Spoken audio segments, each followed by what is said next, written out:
Great, thank you. Well, we have Miki Jacevic with us now. Thank you for taking the time to speak with us about the tremendous work that you've done over the last several decades on this agenda. And just want to launch in and start with, how did you get into this in the first place, and why did you get into it? Sure, thank you. And it's a great privilege to support this amazing initiative. And so the sort of origin story is as old as my work and adulthood, frankly, because literally in 2 days, we will mark the 25th anniversary of a genocide at Srebrenica that happened in my native country of Bosnia and Herzegovina. So at that event, exactly 25 years ago, about 10,000 innocent men and boys were slaughtered. And the focus and the story became how then do we end the war in Bosnia, and the NATO got involved, and so the emphasis was on the military conflict, and then there were all these negotiations that happened and the Dayton Peace Accords. And so that story obviously shaped me as a young person living through all that. And I just had been always on this perpetual quest. How did that war happen? What caused it? And more importantly, what do we learn from it to help stop and prevent it in the future? And that's essentially what I realized in my own story of my family in Bosnia, but scores of families in that country. What happened is that untold story of a very gendered impact of war, which is everything was focused on the bullets and bombs, on those who were killed on the front lines, on the soldiers, or on these political leaders, all of whom at the time were men. And the reality that nobody was able to stop it. The local politicians, the ethno-nationalist, manipulators, the media, etc., but also, frankly, people in the international community. The war became unstoppable, and it became part of many, at that time, exploding, intractable social conflicts from Rwanda to Sri Lanka, Afghanistan to Colombia, where everybody in the international community used the excuse of these people just hate and want to kill each other. And so I looked from my own personal experience, what could be systemic solutions? What can be additional set of tools that can help solve this dilemma of war and violence? And what became pretty obvious, again, I keep saying to people as a lived experience for my last 30 years, it's not a rocket science to realize when these kind of wars happen, because the nature of war has completely changed. It's not anymore international warfare, big World War II type battles. It's inside a country. It's on our neighborhoods, on our streets, in our homes, our schools. And of course, it heavily has a gendered impact. And more importantly, what was very clear is that when you use that lens, women are not only victims, but really, in most instances, primarily the agents of change. And the change that is critical for stopping the violence, resolving the conflict, and mostly rebuilding these nations after the war. So the work for me got inspired from the simple reality when the bullets and bombs started. My father, who was a business leader and had everything of sort of like male gender role of a provider, protector, etc., his world quickly fell apart because the kind of warfare that was happening did not allow for men like that to contribute. Whereas my mother's sister, all the other women of Bosnia, found their role in getting the humanitarian aid, providing assistance to people in the neighborhood, trying to build the bridges with the other, etc. So the mission statement of an organization that I eventually helped found and lead has indeed been, how do we take those grassroots experiences of war, which heavily again rely on women to sustain life, not just suffer from it, but really try to literally in many occasions save and sustain life and again prevent violence, became for me an understanding of really the field of women, peace, and security as a critical set of tools to really stop war and rebuild after violence. Great, thank you. And how has that sort of manifested in your professional life? What does that trajectory look like? So again, I have been extremely blessed. I mean, and as many of us who do this work, it's really sometimes hard to call a job because it's a privilege. In my case, it's truly my life's calling. I came as a refugee and I came to finish my education. And as I was doing my master's degree back in the late 90s, I got reconnected with Ambassador Swanee Hunt, who was very much involved in indeed lifting the voices of the Bosnian women and women from across the former Yugoslavia. to get the seat at the table. And in 1999, we co-founded an organization that was originally called Women Waging Peace, but importantly and related to this, how it shaped me professionally, and where it does fit with how male allies can support this movement without ever trying to take too much of space and credit, which is essentially, as we started, our first premise was our goal is to bring these women together. Our goal is to prove to the world that their solidarity, and again, mostly their agency, creates these extraordinary examples of their courage to focus on this hardest of tasks, which is how do you stop a war and how do you rebuild a nation, right? And this is nothing about kind of peace building skills in which they do workshops. These literally are women who cross the warring lines in the midst of conflict to try to bring sometimes even humanitarian aid to the other. So these extraordinary acts, which is how we started with bringing these women from these conflicts and again, providing space for them, yes, to connect, to share their stories, but also to learn these lessons, to accumulate the knowledge of, which at the time did not exist. I mean, again, 20, 25 years ago, very rarely this lens of women's contribution been addressed. There had been, even at the height of war, a lot of stories about the horror of rape, the horror of, concentration camps. So there had been great organizations that always had paid some attention to women as victims, but not much emphasis was given to women's courage and agency to, again, get involved, get on the front lines, be the voices of stopping the war and rebuilding the peace. And so very soon after we started our organization, so we started bringing the women from the Balkans, with the women from South Africa, Colombia, Sri Lanka, including, interestingly, in the United States, because for me, to this day, some of what's happening in the United States is very much a conflict, in which that conflict country was part of these deliberations. And to be honest, 2 or 3 years into these efforts, we realized women themselves are neither the problem nor can they be solely the solution, because what they were doing clearly was extraordinary and inspiring. And we could help document it. The research field was born, the field of knowledge, etc. But at around that time, all of us started realizing this is much more than just about women's movement. It is actually about changing how decisions are made about war and peace. It is completely redesigning, both inside the country and certainly as a tool of foreign policy, how we look at these conflicts. Who do we consult? Who do we ask? What are the root causes? What is the analysis for the solution? And most importantly, how do we make these peace accords a real implementable, life-changing documents and processes?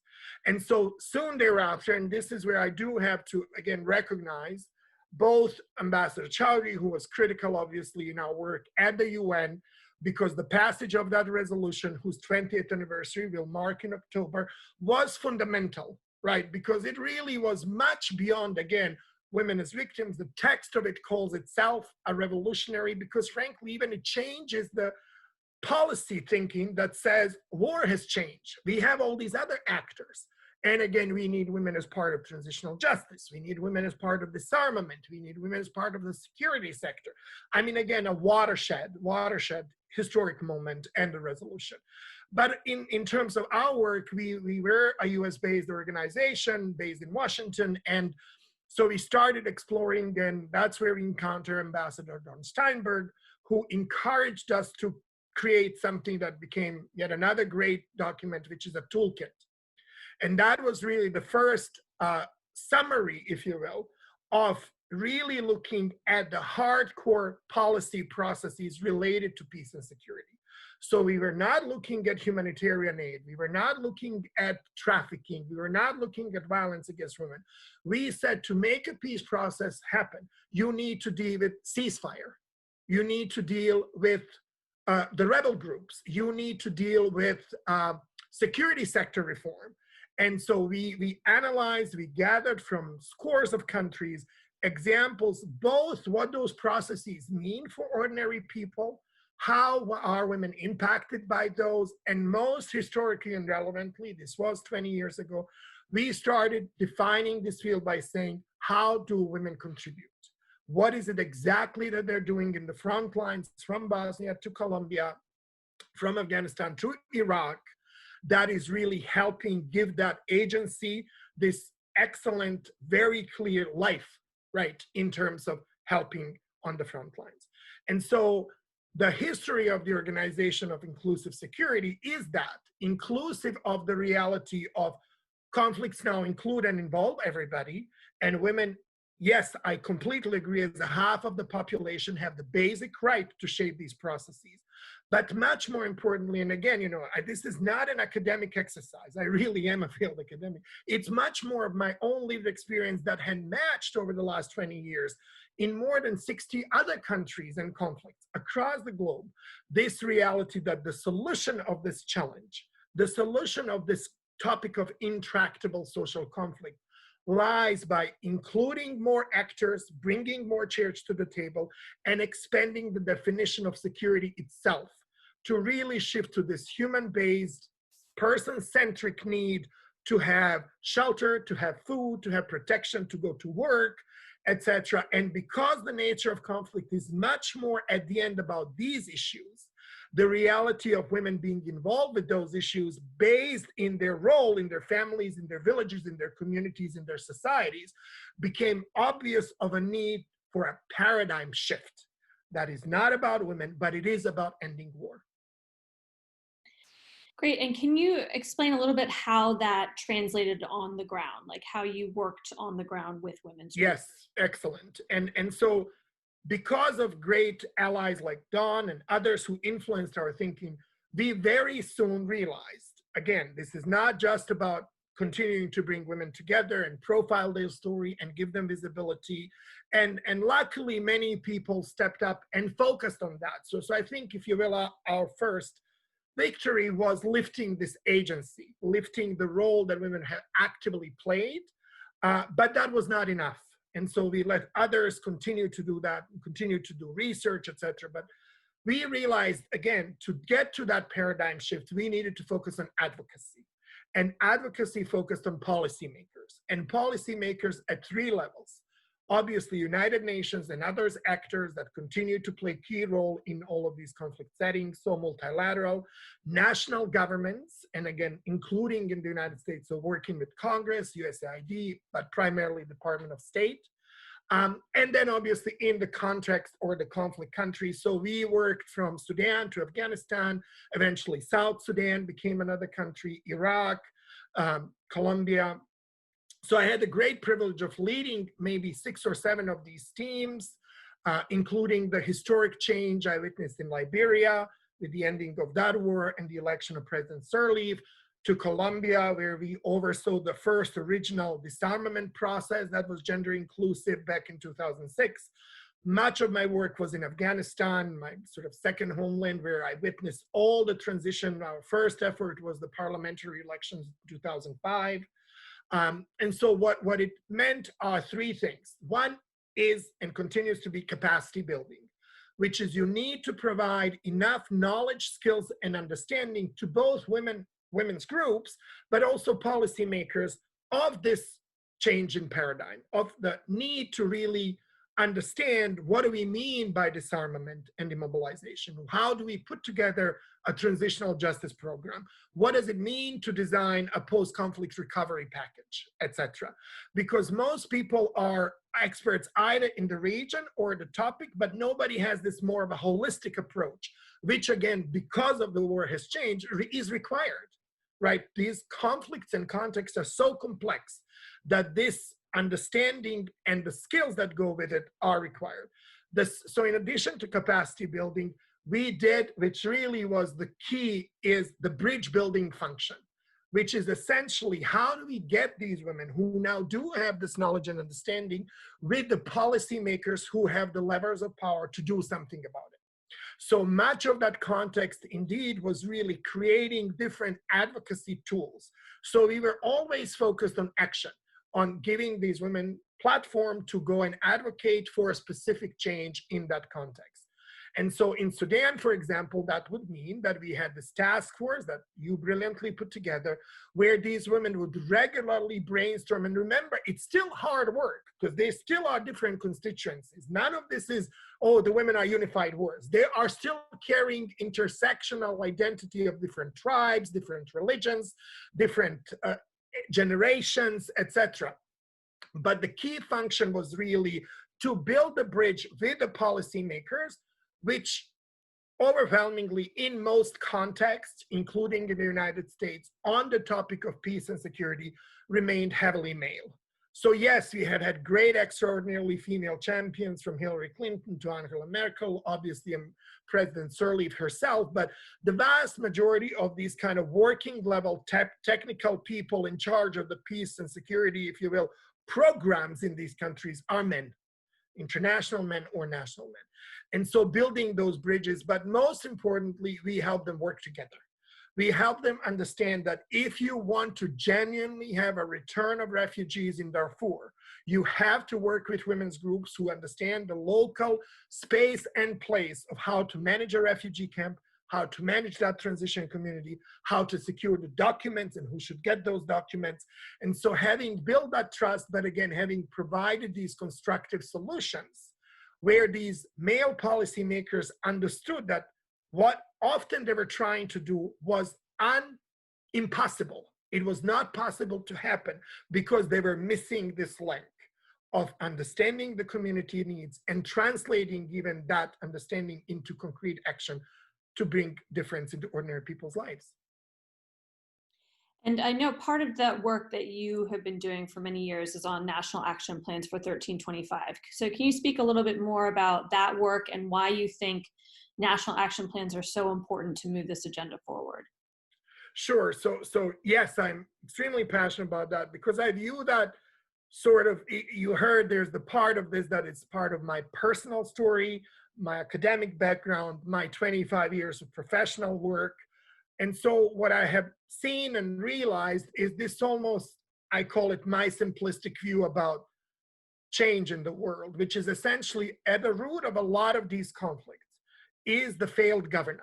Its inability, either politically or at the level of policy, design or implementation, for people who are entrusted to guide nations' daily life, to translate that power into improvement and betterment. And that for most of the time, we have this commitment and the good, in most cases, political rhetoric, where people do now kind of adopt to everything that the UN has said and done, and many, many other great proclamations and resolutions that speak to this need conceptually, that speak to the normative requirements, how this is relevant and why it's important. I was in Sudan maybe 6 times. And so I was seeing again this commitment that the new government had and many in the international community. And yet, as I would go out with my friends and I would see the lines for gas, I would see the lack of food, I would see the biggest bread lines in my life, I would realize this disconnect continued to be between the intention of good governance and the delivery of services that in most cases historically has been then filled by the efforts of civil society.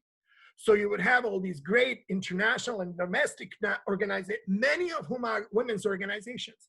Most of the women's organizations that ended up in the peace building field came because they were delivering services before that. And we helped them transform into advocacy organizations that really focus on peace building.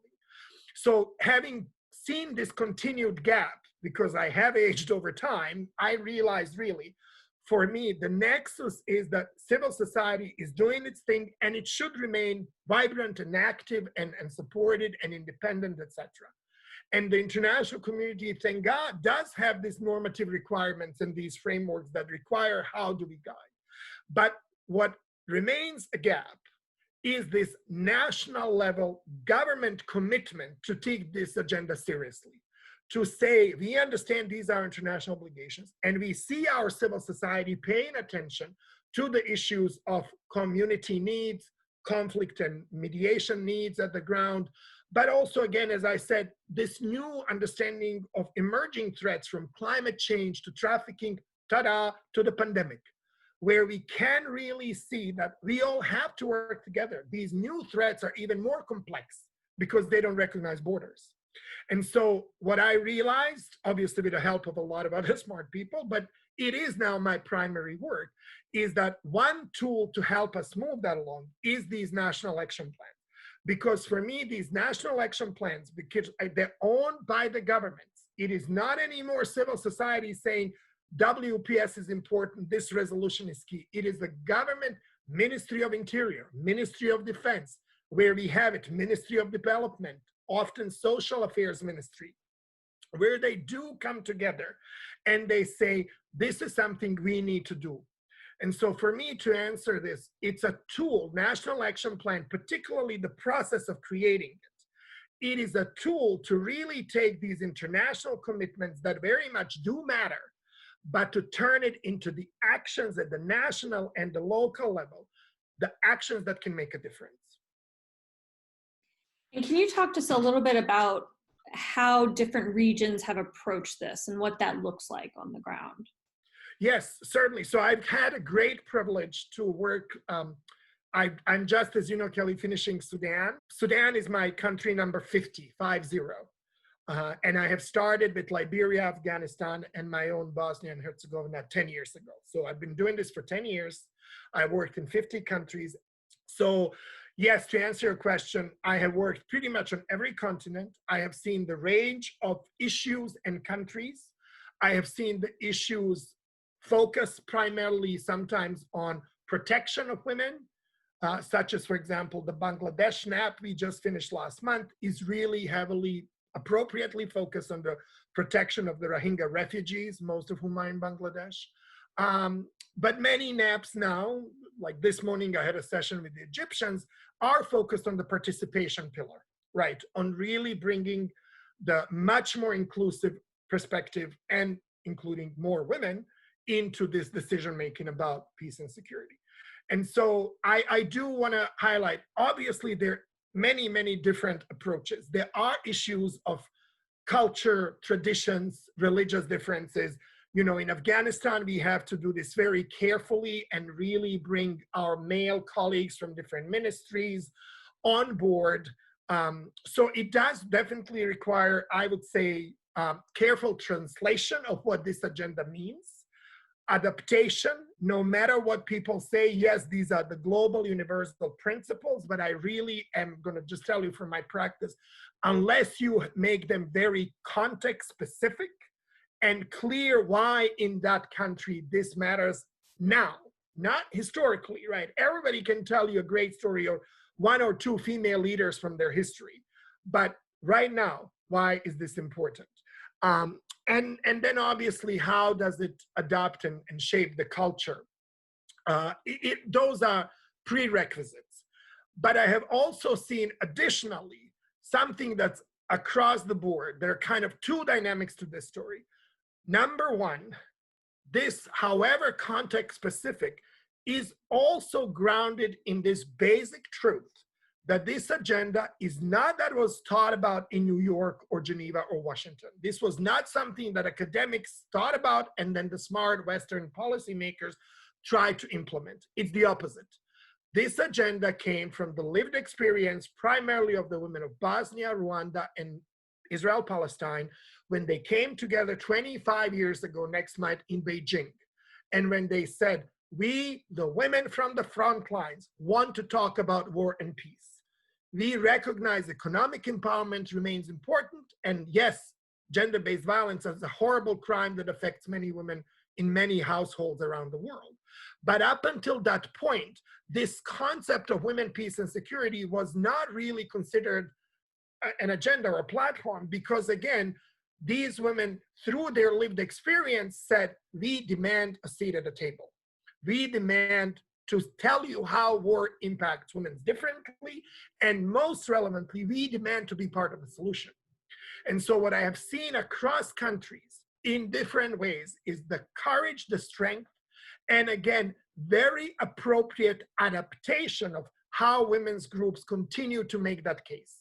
that we are doing this in Sudan, not because 1325 says that. We are doing it because we led the revolution in Khartoum and in the regions.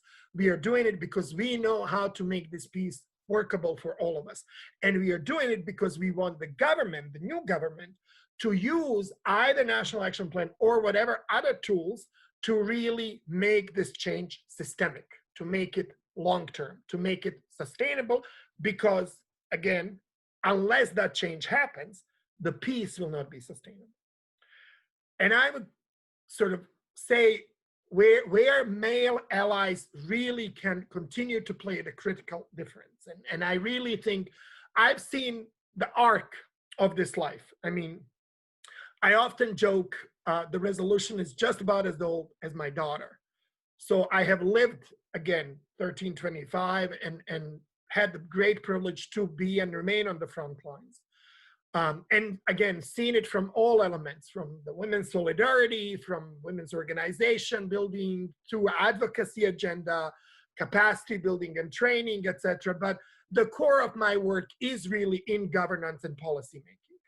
And I think the big promise of this agenda, where we can continue to utilize the wonderful platform that Ambassador Steinberg has put together with the specific guidelines and guidance for male allies, which again, primarily are the policymaker in our context, is really to use these tools like National Action Plan to, again, address the root causes of these conflicts through the inclusive policymaking. Because I will tell you, while I have seen every variation of the cultural interpretation of the context-specific use of this, what is completely the same in every of the 50 countries I worked in is that there is still a big disconnect between the civil society and the ordinary citizens and the people in charge. That the policymakers in most contexts really don't have the tools, the channels, the vehicles to listen, to understand, to analyze, and then to take action to what often is driving this violence at all these levels. And so for me, the male allies using National Action Plan as one of the many tools really are the hopeful implementers of this agenda, in which our equality is not just for the benefit of women or children or whatever.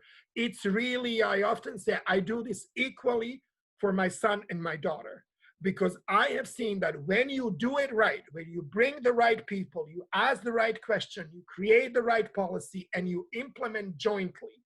And yes, I am also obsessed about monitoring and evaluation. I do want accountability.